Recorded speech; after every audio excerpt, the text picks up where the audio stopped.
nom du Père et du Fils et du Saint-Esprit, ainsi soit-il.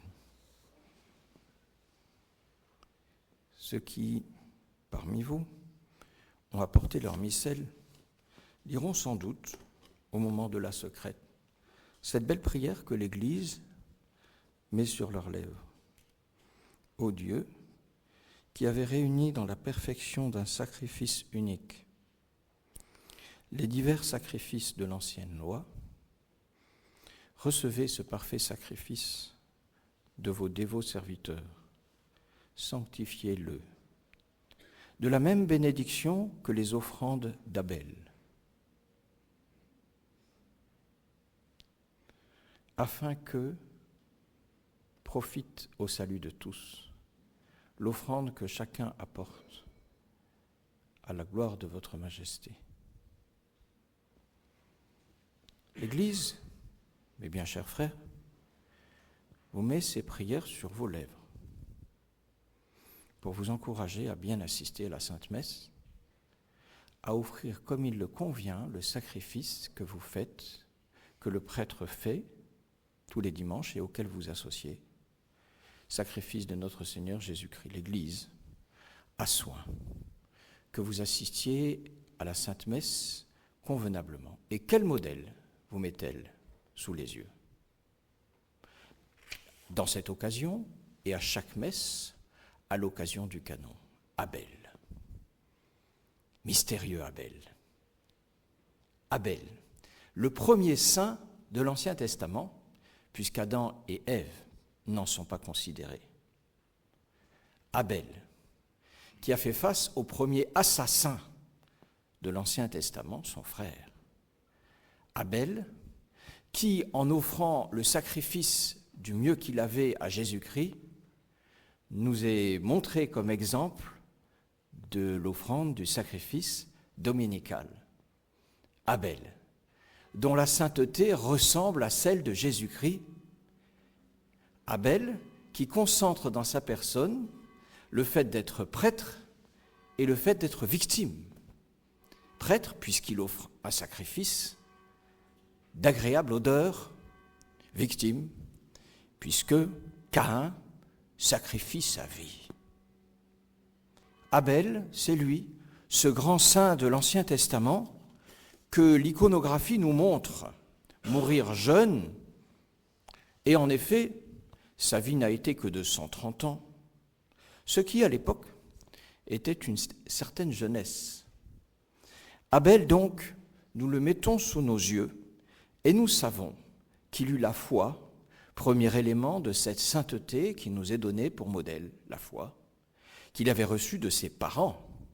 Adam et Ève lui avaient dit « Nous avons fauté, mais le Seigneur, que ton Père voyait le soir, avant que nous péchions, mais le Seigneur nous a promis un Rédempteur qui écrasera la tête du serpent. » Il avait la foi dans la promesse du Rédempteur et ne savait pas qu'en offrant ce qu'il avait de mieux sur l'autel en sacrifice, imitant en cela son père et sa mère, il ne savait pas qu'il était une parfaite figure du sacrificateur, notre Seigneur Jésus-Christ, et de ce sacrifice auquel vous participez, auquel vous associez chaque dimanche. Abel, qui était saint, et les pères de l'Église ont relevé le signe infaillible de sa sainteté. Dans les biens qu'il avait, il choisissait le meilleur. Quand vous choisissez le meilleur, c'est que vous vous séparez du meilleur. Quand vous vous séparez du meilleur de vos troupeaux, ça signifie que vous êtes détaché de vos troupeaux. Et si vous êtes détaché de vos troupeaux alors que vous êtes marqué du péché originel, ne l'était-il pas? Lui qui descendait d'Adam, Adam qui le conçut après la faute initiale. Et lorsque vous êtes marqué du péché originel, contrairement à Adam lorsqu'il pécha, contrairement à sa mère, Ève lorsqu'elle pécha, lorsque vous êtes marqué du péché originel et que vous manifestez un tel désintéressement, cela signifie la sainteté, sans avoir aucun modèle. Nous avons une kyrielle, des litanies de saints derrière nous pour nous montrer le chemin. Où était la litanie pour Abel?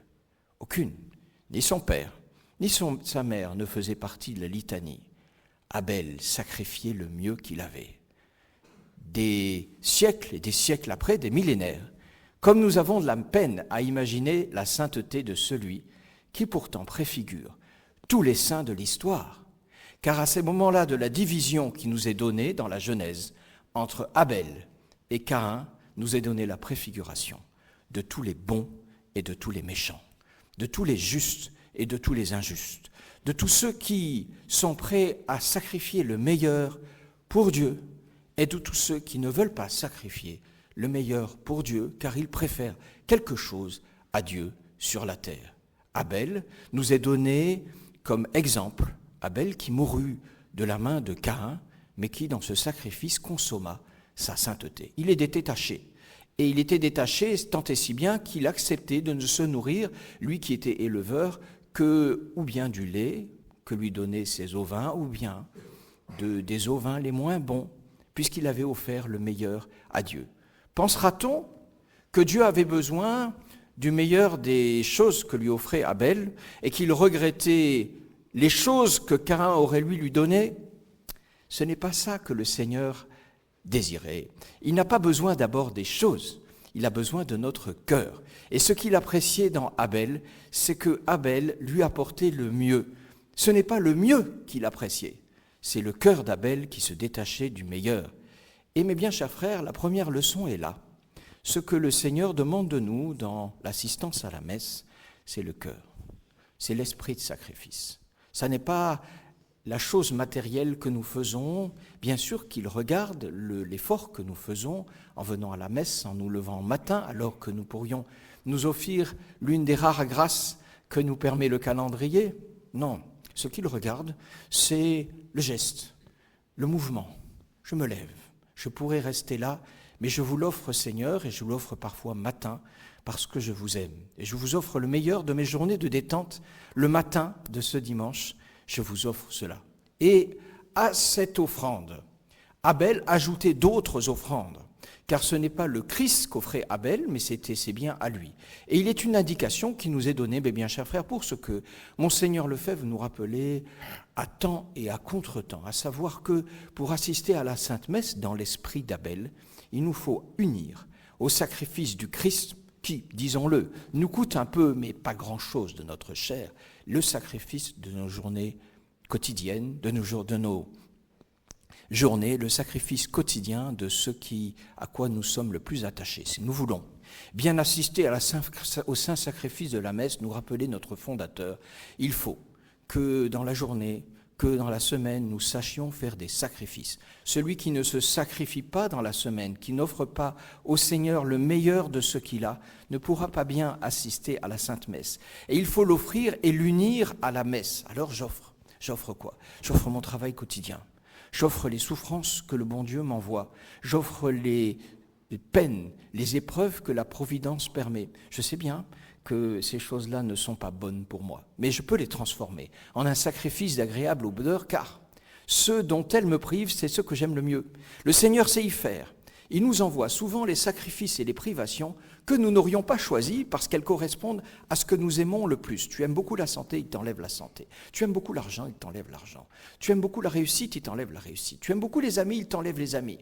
Il fait comme ça, le bon Dieu. Pourquoi? Parce qu'il attend notre cœur. Ce n'est pas la chose qu'il demande. De quoi a-t-il besoin, lui, dans l'éternité? Perfection, des perfections, infinité de l'infinité.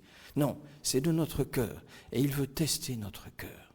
Et c'est lorsque nous lui offrons le meilleur que nous avons, lui disant, Seigneur, vous m'avez enlevé ce que je désirais le plus, ou peut-être quelque chose que je désirais beaucoup. Vous m'en avez privé, vous me l'avez retiré, ou alors vous n'avez pas permis que j'y goûtasse avant même avant le temps où j'aurais aimé le faire, je vous l'offre. Parce que c'est ainsi que vous testez vos amis et que vous voulez le cœur du sacrifice. Abel. Abel qui eut ce sacrifice suprême des laurets de l'humanité, d'être non seulement le premier saint, mais le premier vierge. En effet, si Caïn a eu une descendance, l'Écriture en est témoin, rien n'indique qu'Abel en ait eu. Et la Sainte Écriture n'aurait pas manqué de nous le préciser si Abel, fils d'Adam et Ève, avait eu des enfants. Il n'a pas eu le temps d'en avoir. Son frère lui a retiré la vie avant qu'il n'épouse l'une de ses sœurs. Abel a perdu la vie, il n'a pas eu de femme, il n'a pas eu d'enfant. Et il préfigure là aussi le Christ, la virginité du Christ, et la virginité d'Abel fut un sacrifice, car la virginité est un sacrifice, tout comme la pureté, qui en est une partie ou un relief, pas nécessairement aussi beau qu'elle. Oui, la pureté est un sacrifice, la pureté qui est demandée du prêtre qui offre le sacrifice de Jésus-Christ, au moins dans l'Église d'Occident, dans l'Église romaine, la chasteté parfaite, et dans l'Église d'ailleurs d'Orient, la chasteté, même imparfaite, est demandée du prêtre. Mais la chasteté n'est pas demandée seulement du prêtre, elle est demandée de tous ceux la chasteté parfaite de tous ceux qui ne vivent pas en état de mariage. Et encore, dans ceux qui sont engagés dans les liens du mariage, il y a une vraie pureté, et cette pureté est un sacrifice, mes bien chers frères. Cette pureté est un sacrifice, cette pureté consiste à se retirer, à s'éloigner de certaines satisfactions qui font partie du lot des choses de la terre dont l'homme n'aime pas être privé. Sacrifice dont Abel donne le commencement, sacrifice dont Abel donne le bon exemple. Ce n'est peut-être pas volontaire, puisqu'il n'a pas eu le temps peut-être de trouver femme, puisqu'il n'a pas eu le temps d'épouser et d'engendrer, qu'il a trouvé la mort avant. Mais là aussi, nous avons un bon sacrifice qui nous est indiqué par la Providence, et à cet endroit, les pères de l'Église, commentant la figure d'Abel, nous invitent à cette pureté dans un monde qui ne la favorise guère aujourd'hui, que dirait-il, nous indiquant les moyens, mes bien chers frères, que le prêtre rappelle en ce temps de vacances dans lequel les plaisirs de la terre viennent plus facilement, la prière. Prière, toujours utile, toujours forte, la prière humble, la prière fervente, et puis le jeûne aussi, que nous n'aimons pas, ce jeûne, et cette mortification des sens, et cette macération, comme disaient les anciens, de la chair, qui est indispensable si l'on veut triompher et être maître de son propre corps. Et puis encore le travail, indiquer les pères de l'Église, un travail assidu, même en temps de vacances, s'occuper, car l'esprit occupé est moins attaché aux choses de la terre. Abel travaillait, et enfin, l'éloignement du monde. Bien sûr que vous vivez dans le monde, mais il s'agit de s'éloigner de ce qui, dans le monde, peut nous écarter de la prière, peut nous écarter de la sainteté, de la pureté. Alors voilà Abel, Abel si saint, Abel si pieux, Abel si aimant de Dieu, et parce qu'il aimait Dieu, il a été tué.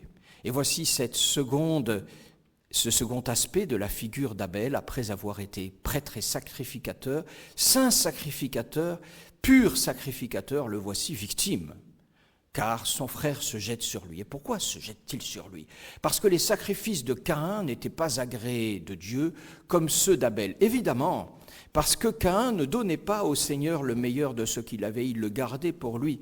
Et si Caïn est devenu pour les siècles la figure de l'humanité qui n'aime pas Dieu, c'est parce qu'il est la figure de l'humanité qui aime trop les choses de la terre et qui préfère les choses de la terre aux choses de Dieu. Alors, ce que Caïn reproche à Abel, qu'est-ce que c'est? Voit-on dans la Sainte Écriture une mauvaise action qu'aurait commise Abel contre Caïn, pas le moins du monde? Abel n'a rien fait à Caïn.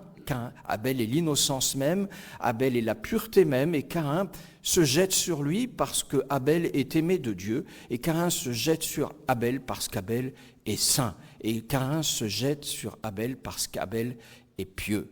Et c'est la préférence de Dieu dans Abel qui est le principe de sa mort. La préférence de Dieu est le principe de la persécution. La préférence de Dieu est le principe d'être victime des autres, de ceux qui n'aiment pas Dieu. Voilà, cet agneau qu'est Abel, qui était là, en train de s'activer à ces choses, et son frère lui dit « Allons, viens dehors ». Abel ne soupçonne pas le mal, telles sont les âmes angéliques. Il sort avec son frère dehors. Que va-t-il me proposer, mon frère ? Peut-être une promenade, peut-être va-t-il me montrer quelque chose dans cette terre encore pas trop abîmée par les buildings et par le goudron. Non, il ne va rien te montrer, il va te mettre à l'écart, loin du père et de la mère. Il n'a pas soin Caïn du chagrin qui va causer à Adam et Ève, ils sont 4 sur la terre.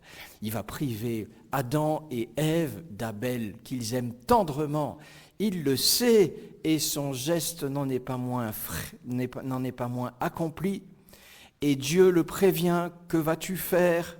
Mais voilà qu'un ferme les yeux et le cœur aux considérations de la chair et de l'affection, à la parole de Dieu, et il se jette sur son frère tout surpris que nous pouvons imaginer, semblable à notre Seigneur, l'agneau immolé, recevant les coups de son frère qui n'imaginait pas, se jetant sur lui avec quoi? Avec les mains, l'étranglant avec les mains, avec un morceau de fer, que sais-je. Il n'y avait pas de machine à poudre, il n'y avait pas d'arme automatique, c'était la cruauté même, le contact entre le frère, et Abel, que fit-il? Il se laisse faire, il ne comprend pas, et il meurt comme l'agneau immolé. Il offre ce sacrifice, et c'est ainsi qu'il est aussi notre modèle quant à l'assistance à la messe. Non que nous trouvions, au sortir de la messe, la mort comme tant de nos frères du Pakistan, d'Asie ou d'Afrique, qui meurent, même à la messe, de ce qu'ils ont la foi dans le Christ, non pas à venir comme Abel, mais déjà venu, mais de ces multiples morts qui nous sont pour nous la mort à notre confort, la mort à notre orgueil, ces petits martyrs quotidiens qui correspondent à la volonté de Dieu à laquelle nous appelle l'Évangile d'aujourd'hui. C'est ces petites morts que préfigure le martyr d'Abel. Abel est aussi là la figure du Christ. Lui qui était pasteur, qui avait des agneaux, il meurt comme un agneau immolé. Et nous le regardons et nous lui disons, Abel, là aussi vous êtes notre modèle, le modèle des sacrifiés, le modèle de ceux qui aimaient Dieu. Oui, c'est ainsi que Dieu fait avec ceux qu'il aime. Et c'est ce à quoi Dieu nous appelle dans notre semaine chrétienne, à nous préparer à la Sainte Messe en offrant ces sacrifices volontaires, des petites choses, des grandes choses qu'importe, toujours avec un grand cœur, sans rechigner, sans détourner la tête, sans discuter. Des petites choses et des grandes choses qui nous préparent au sacrifice de la messe, dans lequel nous offrons sur la patène avec l'hostie les choses de notre vie, les peines de notre existence, les épreuves de notre âme, les sacrifices qui nous ont été donnés par la Providence et que nous avons choisis nous-mêmes, les yeux posés sur Abel. Ainsi soit-il. Au nom du Père et du Fils et du Saint-Esprit, ainsi soit-il.